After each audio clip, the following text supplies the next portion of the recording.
Hello students, welcome back to dropper and topper. अगर आप NEET 2027 की तैयारी या फिर जेई मेंस की तैयारी कर रहे हैं तो आज का वीडियो आपके लिए बहुत महत्वपूर्ण है। आज हम करंट इलेक्ट्रिसिटी पार्ट 2 के 10 ऐसे क्वेश्चन करेंगे जो पिछले साल में बार बार पूछे गए हैं और बहुत ज़्यादा इंपॉर्टेंट है और कंसेप्चुअल है। हर सवाल के साथ मैं आपको ट्रिक और कंसेप्ट भी बताऊँगा जिससे ऐसे क्वेश्चन जल्दी सॉल्व हो जाएंगे। इस सीरीज़ में 2 से 3 क्वेश्चन लास्ट के ऐसे हैं जो कि बिल्कुल कॉन्सेप्ट बेस्ड हैं। अगर आप उन्हें समझ लिए तो इस चैप्टर के कई क्वेश्चन आपसे आसानी से बन जाएंगे। तो सबसे पहले आप हमारे चैनल को सब्सक्राइब कर लें, क्योंकि इस चैनल पर आपको मिलेगा मोस्ट इंपॉर्टेंट क्वेश्चन का सीरीज, जेईई मेंस के क्वेश्चन की सीरीज, एनसीईआरटी फिजिक्स के questions, NCERT chemistry questions, NCERT land balance series for physics and chemistry. चलिए स्टार्ट करते हैं पहले क्वेश्चन से। क्वेश्चन नंबर 11 की बात करते हैं। तो ये होलो सिलेंडर है चलिए, जिसका लेंथ है 3.14 metre, while its inner and outer radius outer diameter. ये देखिए डायमीटर दिया हुआ है, तो D1 कितना दिया हुआ है 4 mm एंड D2 कितना दिया हुआ है आपको 8 mm। ये अंदर वाला है D1 और D2 बाहर वाला है। तो सिमिलर इसका रेडियस निकल जाएगा 2 और इसका रेडियस निकल जाएगा 4 mm। ठीक है।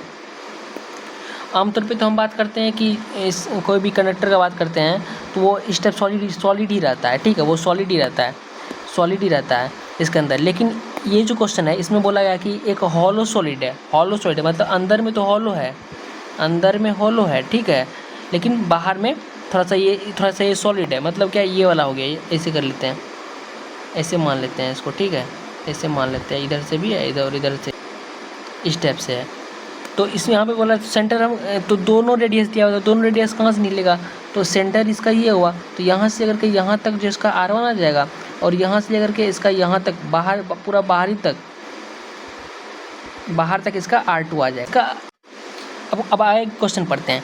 Resistance of conductor is n × 10⁻³ if resistivity दिया हुआ है एंड रेजिस्टेंस हमसे पूछ रहा है, क्योंकि n वहाँ पे दिया हुआ है, n फाइंड करना है। क्या होता है फार्मूला, R = ρl/a, ये हम सब ने पढ़ रखा है। तो रेजिस्टिविटी दिया हुआ है, R गिवन है, ठीक है, L का वैल्यू भी दिया हुआ है, लेंथ 3.14 ये भी दिया हुआ है। बात आता है A का, हम एरिया कौन सा लेंगे, एरिया क्या होगा πr²।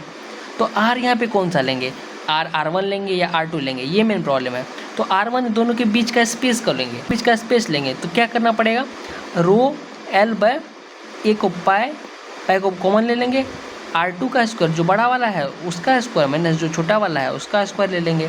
तो नेक्स्ट क्या करेंगे, R का वैल्यू, रो का वैल्यू कितना दिया हुआ है 2.4 × 10⁻8 एंड L का वैल्यू कितना दिया हुआ है आपको, L का वैल्यू दिया हुआ है 3.14 मीटर बाय पाई का वैल्यू तो पता ही है 3.14 होता है, यही मीटर हटाता हूँ यहाँ से, इंटू R2 स्क्वायर। R2 कितना है 4 mm है, तो 4 × 10⁻³ का होल स्क्वायर माइनस 2 × 10⁻³ इसका होल स्क्वायर। क्या सिंपल। फिर हम नेक्स्ट करते हैं, इसको आगे कैलकुलेट करते हैं। तो यहाँ पर आ जाएगा 2.4 × 10⁻8 इंटू 3.14 बाय 3.14 इंटू 16 × 10⁻6 माइनस 4 × 10⁻6। बस इसको मैंने और इसको ओपन कर दिया है। ठीक है, अब देखिए 3.14 से 3.14 कट गया। फिर आ गया यहाँ पे 2.4 × 10⁻8 अपन 16 में से 4 गया, क्या हो जाएगा 12 × 10⁻6।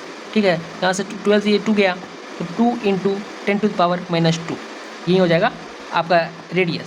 फिर इसको जब फर्दर सॉल्व करेंगे तो यहाँ पे 2.4 है तो 24/10 इसको लिख सकते हैं, इंटू ये 10⁻6 को कॉमन ले लेंगे, यहाँ पे आ जाएगा 12, ठीक, ऊपर में आ जाएगा 10⁻8। ठीक है, तो यहाँ पे क्या आ जाएगा, ये 12 से 24 कट जाएगा, 24 से 12 कट जाएगा, 2 बचेगा, फिर 2 × 10⁻8 अपन 10 × 10⁻6। ठीक है, तो यहाँ पे जो इसको कैलकुलेट करेंगे यहाँ पे जाएगा 2 × 10⁻3। ठीक है, तो हमें रेडियस ही निकालना था, तो 10⁻3 दिया हुआ था, तो n का वैल्यू क्या हो जाएगा, ये हो जाएगा आपको n का वैल्यू n = 2। नेक्स्ट क्वेश्चन की बात करते हैं। नेक्स्ट क्वेश्चन नंबर 12 में बोल रहा है कॉपर वायर है stretches to increase its length by 20%। अब देखिए स्ट्रेचिंग का क्वेश्चन आ गया, ये बहुत इंपॉर्टेंट होता है, स्ट्रेचिंग क्वेश्चन बहुत ही इंपॉर्टेंट प्रोफाइल होता है। तो लेंथ बाय 20%, ये 20% देखिए मतलब क्या, 2 ही केस बनता है स्ट्रेचिंग में 2 ही केस बनेगा, क्या तो 5% से कम होगा, 5% से कम या 5% से ज़्यादा, 5% से ज़्यादा। 5% से ज़्यादा मतलब 20% है, 20% तो 5% ज़्यादा हो गया। तो इसमें बोल रहे थे percentage increase in resistance of the wire, इसमें बोल रहा है क्या रेजिस्टेंस कितना इंक्रीज होगा। हम तो जानते हैं कि स्ट्रेचिंग वाला क्वेश्चन आ गया तो 3-4 फार्मूला ही होता है, L square, I = to L square, या R = to 1/a² या R = to 1/r4। ये 3 तो हमने पढ़ रखा है, ये तीन ही मेनली इंपॉर्टेंट है और यही 3 में से आता है। तो यहाँ पे बात क्या कर रहा है, यहाँ पे ना एरिया का बात कर रहा है ना रेडियस का बात कर रहा है, यहाँ पे बात कर रहा है लेंथ का। यहाँ पे अगर 5% से कम वाला केस होता है तब वो क्वेश्चन अलग बन जाता है, उसका सॉल्व करने का प्रोसेस अलग होता है। लेकिन 5% से ज़्यादा है यहाँ पर, तो इसको हम इस मेथड से सॉल्व करते हैं। चलिए सॉल्व करते हैं। आर टेक्नो प्रोपोर्शनल टू एल स्क्वायर, तो R2 upon R1 is equal to L2 upon L1 का होल स्क्वायर। मतलब L2 कितना हो गया, L इनिशियल कितना था, मान लेते हैं 100 था, और बाद में कितना परसेंट इंक्रीज हुआ है, L फाइनल हो गया। L फाइनल कितना हुआ, 20% कर देंगे, तो 100 प्लस 100 का 20%, तो कितना हो गया L फाइनल 120। ठीक है, इनिशियल हमें सबसे पहले 100 ही मानना है ताकि कैलकुलेशन ईजी हो जाए। तो L2 कितना है, L फाइनल कितना हो गया आपको 120, और L इनिशियल कितना है 100। ठीक है, इसका आपको स्क्वायर करना है, तो यहाँ से 1 0 0 कर देते हैं, तो कितना हो गया 144 अपन 100 हो गया, मीन्स 1.44 हो गया। तो चलिए देखते हैं फिर, R2 upon R1 is equal to 1.44 ये हो जाएगा। तो R2 का वैल्यू कितना हो जाएगा, क्रॉस मल्टीप्लाई करेंगे तो R2 का वैल्यू कितना हो जाएगा 1.44 R1 आ जाएगा। ठीक है, अब निकालना है कि कितना परसेंट चेंज हुआ, तो कितना परसेंट चेंज हुआ, परसेंटेज चेंज के लिए क्या करते हैं, परसेंटेज चेंज के लिए हम करते हैं, परसेंटेज चेंज के लिए हम जो फॉर्मूला जो यूज करते हैं, फाइनल माइनस इनिशियल अपन इनिशियल, ये करते हैं ना, इंटू 100 ये करते हैं। फाइनल कितना है R2 कितना है, R फाइनल 1.44 R1, इनिशियल कितना है R1 फाइनल, और यहाँ पे भी इनिशियल लिखा जाता है तो R1 इंटू 100, तो कितना हो गया 0.44 अपन 1, यहाँ पे R1 यहाँ पे भी R1 इंटू 100। ठीक है, तो यहाँ से R1 कट जाएगा, तो कितना हो गया 44%, ये हमारा आंसर। स्ट्रेचिंग वाला क्वेश्चन आए तो हमें बस तीन ही फॉर्मूला मेनली याद रखना है, R is proportional to L square, R is proportional to 1 upon A square, और R is proportional to 1 upon R4। ठीक है, यही तीन से सारे क्वेश्चन सॉल्व हो जाएंगे। नेक्स्ट क्वेश्चन देखते हैं हम, यूनिफॉर्म मेटालिक वायर है, कैरीज करंट 2 एम्पियर, आई का वैल्यू कितना दिया हुआ है, आई का वैल्यू दिया हुआ है 2 एम्पियर, वोल्टेज कितना दिया हुआ है 3.4 V, इस connected across it, the mass of uniform metallic wire is, mass of कितना दिया है वायर का मास दिया हुआ है, देख लो मास ऑफ वायर दिया हुआ है 8.92 इंटू 10⁻³ पहले मैंने बताया कि क्वेश्चन सॉल्व करने का अप्रोच ये होना चाहिए कि सबसे पहले जो दिया हुआ है डाटा उसको एक साइड लिख लो। डेंसिटी कितना दिया हुआ है, डेंसिटी दिया हुआ है 8.92 इंटू 10⁻³ एंड रेसिस्टिविटी दिया हुआ है 1.7 इंटू 10⁻⁸। ठीक है, तो इसमें बोला लेंथ क्या होगा, तो देखो रेसिस्टिविटी दिया हुआ है, रेसिस्टिविटी कहाँ आता है, हमें क्वेश्चन को अप्रोच कैसे करते हैं, रेसिस्टिविटी दिया हुआ है, रेसिस्टिविटी कहाँ आता है रेजिस्टेंस में, रेजिस्टेंस का फॉर्मूला लिखेंगे R equal to row L/A, हमें क्या निकालना है A, हमें निकालना है A, L निकालना है, हमें निकालना है L। ठीक है, लेंथ निकालना है हमें, तो रेजिस्टेंस दिया हुआ है क्या, रेसिस्टिविटी दिया हुआ है क्या, हाँ ये दिया हुआ है, रेजिस्टेंस दिया हुआ है क्या, रेजिस्टेंस हम निकाल सकते हैं, V दिया हुआ है, I दिया हुआ है, V इक्वल टू क्या होता है IR, तो R क्या हो गया V/I 3.4 अपन 2 ये हो सकता है, ये तो R भी दिया हुआ है, तो हमें एरिया दिया हुआ है क्या, हमें नहीं एरिया नहीं दिया हुआ है, हमें क्या दिया हुआ है मास दिया हुआ है, डेंसिटी दिया हुआ है। हम सोचो हम एरिया कन्वर्ट कर सकते हैं क्या मास एंड डेंसिटी में, बिल्कुल कर सकते हैं। एरिया को अगर हम लेंथ से गुना कर दें, इसको ऊपर भी अगर लेंथ से गुना कर दें तो कोई फर्क नहीं पड़ेगा, लेकिन इसको हम क्या लिख सकते हैं वॉल्यूम लिख सकते हैं ना, इसको वॉल्यूम। तो नया फॉर्मूला क्या बन गया R इक्वल टू, यहाँ पे R नहीं V/I लिखते हैं simple, V/I equal to rho L square upon volume. Volume दिया हुआ है क्या, नहीं वॉल्यूम भी नहीं दिया हुआ है, लेकिन क्या दिया हुआ मास और डेंसिटी दिया हुआ है, तो हम जानते हैं वॉल्यूम बराबर क्या होता है, जानते हैं वॉल्यूम इक्वल टू क्या होता है मास अपन डेंसिटी, तो वॉल्यूम को मास अपन डेंसिटी तो लिख सकते हैं ना, हाँ बिल्कुल लिख सकते हैं। तो V/I equal to rho L square by V को क्या लिख सकते हैं मास इंटू डेंसिटी लिख सकते हैं। तो हमें क्या निकालना है अभी L स्क्वायर निकालना है, तो L स्क्वायर के क्रॉस मल्टीप्लाई करते हैं, L square equal to V into M upon rho into I into D, बस सिंपल। तो V का वैल्यू कितना दिया हुआ है, अब सबको बस पुट कर देना है, और L स्क्वायर है तो L निकालने के लिए इसको रूट कर देंगे बाद में। तो V कितना दिया हुआ है 3.4 इंटू मास कितना दिया हुआ है 8.92 इंटू 10⁻³ अपन रो कितना दिया हुआ है रो 1.7 इंटू 10⁻⁸ इंटू I का वैल्यू कितना दिया हुआ है 2, D का वैल्यू कितना दिया हुआ है 8.92 इंटू 10⁻3। ये तो डायरेक्ट यहाँ से यहाँ कट जाएगा, और सब इसका क्वेश्चन भी बहुत ईजी है। क्वेश्चन मैं आप लोग खुद से करना, मैं आपको आंसर देता हूँ। L स्क्वायर इक्वल टू 100 हो जाएगा और L का वैल्यू आ जाएगा 10। ठीक है। इसमें बस ये करना था कि हमें डायरेक्ट रूप से ना तो रेजिस्टेंस दिया हुआ था डायरेक्ट रूप से, ना हमें एरिया दिया हुआ था। तो हम क्या करेंगे, एरिया को करने के लिए एरिया को हम सबसे पहले वॉल्यूम कन्वर्ट करेंगे। तो एरिया इंटू लेंथ यहाँ पे कर देंगे, इंटू लेंथ यहाँ पे कर देंगे, तो यहाँ वॉल्यूम में कन्वर्ट हो जाएगा। फिर वॉल्यूम भी नहीं दिया हुआ है तो वॉल्यूम को मास अपन डेंसिटी में कन्वर्ट कर देंगे, उसे डायरेक्ट जो मास भी दिया हुआ है डेंसिटी दिया हुआ है तो उससे हमें डायरेक्ट निकल जाएगा। नेक्स्ट क्वेश्चन देखते हैं, resistance of wire is 5 ohm. Resistance कितना दिया हुआ है, आर इजकल टू 5 ओम दिया हुआ है, ठीक है। इफ स्ट्रेचेज टू 5 टाइम्स, फिर से टाइम इसको स्ट्रेच किया गया, मतलब खींचा गया इसको 5 टाइम इट्स ओरिजिनल लेंथ से, तो न्यू रेजिस्टेंस क्या होगा। तो क्या मैंने पढ़ा था, आर इजकल टू इसका होता है स्ट्रेचिंग में N square into R. N मतलब कि कितना टाइम इसको खींचा गया, कितना है 5 टाइम्स खींचा हो गया है, तो R dash R new equal to 5 का स्क्वायर इंटू आर इनिशियल कितना है 5 25 ओम, ये फाइनल आ गया। तो बोले कि हमने इतना टाइम्स खींचा है तो direct R dash equal to N square R कर देंगे, ताकि जो पहले कितना टाइम से खींचा हुआ वो एन है कि 3 टाइम्स 4 टाइम्स 5 टाइम्स, और इंटू इनिशियल उसका रेजिस्टेंस कर देंगे तो फाइनल रेजिस्टेंस उसका आ जाएगा। नेक्स्ट क्वेश्चन है, rectangular is measured as 1 centimetre to 1 centimetre, मतलब लेंथ है क्या बनाते हैं, जैसे कि इसका स्ट्रक्चर ड्रॉ करते हैं।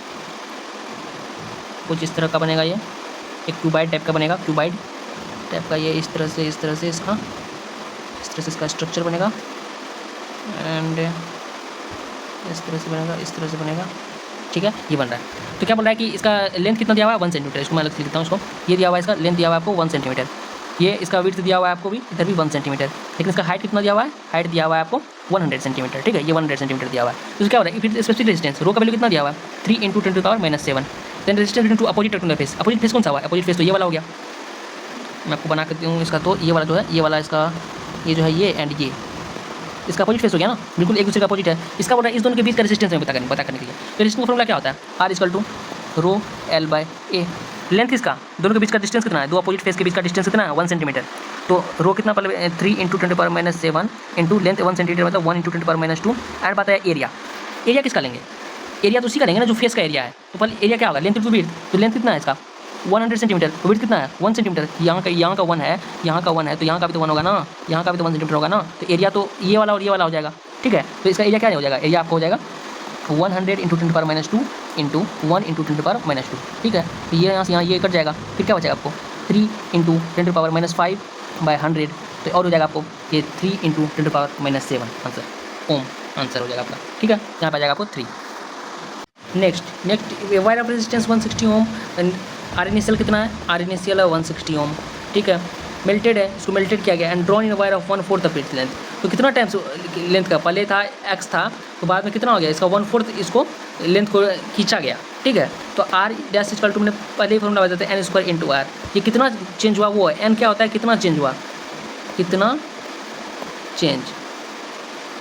चेंज हुआ, तो आर डैश क्या होगा, R new equal to N square कितना 1/4 मतलब 1/4 इसका whole square into R initial कितना था 160, क्या हो गया 1/16 इंटू 160 10, तो क्या हो गया आर फाइनल कितना हो गया, R final equal to 10 ohm. Next question है कि 2 वायर है, 2 वायर है and we are made of same material. Same material मतलब क्या बोलता है, उसका रेजिस्टिविटी सेम है इसका दोनों का। Wire A has a radius of 2 M, तो आर ऑफ ए कितना है 2 × 10⁻³ ठीक है। And wire B has a radius of 4, radius of B is equal to 4 × 10⁻³ ये भी mm में है, ये भी mm में है, ठीक है, इसका रेडियस है। Resistance of wire B is 2 ohm, resistance of wire B resistance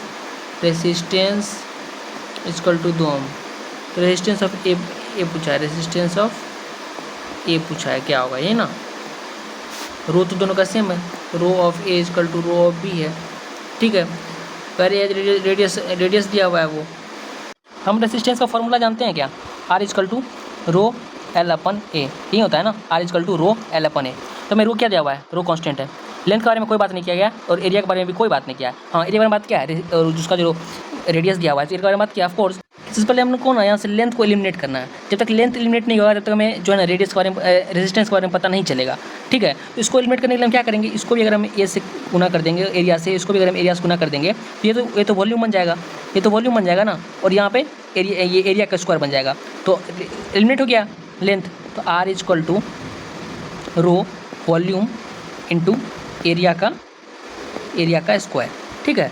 और वॉल्यूम को क्या क्या लिख सकते हैं हम, वॉल्यूम को लिख सकते हैं मास अपन डेंसिटी, मास अपन डेंसिटी लिख सकते हैं रो इंटू मास अपन डेंसिटी इंटू एरिया का स्क्वायर। तो क्वेश्चन में हमें क्या क्या दिया हुआ है, क्वेश्चन के बारे में हमें बोला गया है क्वेश्चन में कि रेजिस्टिविटी जो है वो कांस्टेंट है। मास के बारे में कोई चर्चा किया है नहीं, मतलब वो भी कांस्टेंट है। जिसके बारे में चर्चा नहीं किया उसका तो कोई जिक्र नहीं होता है, उसको वैसे ही कांस्टेंट मान लिया जाता है। डेंसिटी भी कांस्टेंट है, कोई भी चर्चा नहीं किया गया। बस रेडियस रेजिस्टेंस किस पे डिपेंड कर रहा है, सिर्फ एरिया के होल स्क्वायर पे। मतलब resistance is directly proportional to area का होल स्क्वायर पे है, हुआ कि नहीं हुआ, ठीक है। तो एरिया क्या होता है pi r square, pi r square का भी होल स्क्वायर पे, पाई तो खुद ही कांस्टेंट है, कोई दिक्कत नहीं है। तो resistance is directly proportional to 1/r4 हुआ कि नहीं हुआ, resistance directly proportional to 1/r4 हुआ। तो क्या हुआ R2/r1 इक्वल टू R1/r2, ठीक है। कंफ्यूज नहीं करना है, एक रेजिस्टेंस है और एक रेडियस है। तो रेडियस पहला का रेडियस कितना है, पहला का रेडियस 2 × 10⁻³ इक्वल टू 2 × 10⁻³। दूसरे का कितना है, दूसरे का है 4 × 10⁻³, 4 × 10⁻³ ये कट गया 24 है।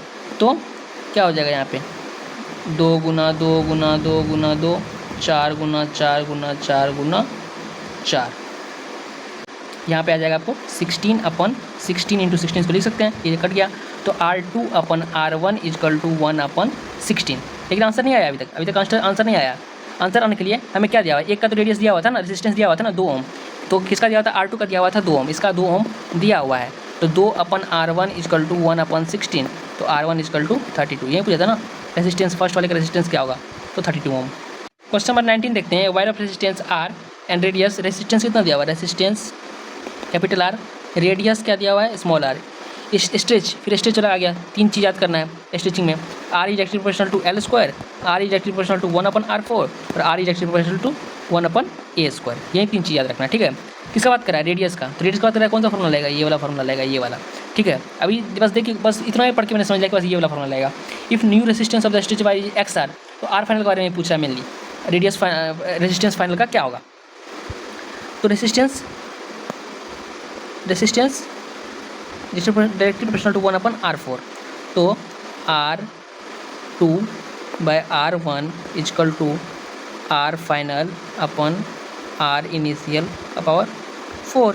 R इनिशियल कितना है R, रेडियस भी कम कितना है, R फाइनल कितना हो गया R/2, मतलब R/2 टू द पावर 4, ये कट गया, मीन्स 2 टू द पावर 4 मतलब 16 इसका आंसर नहीं।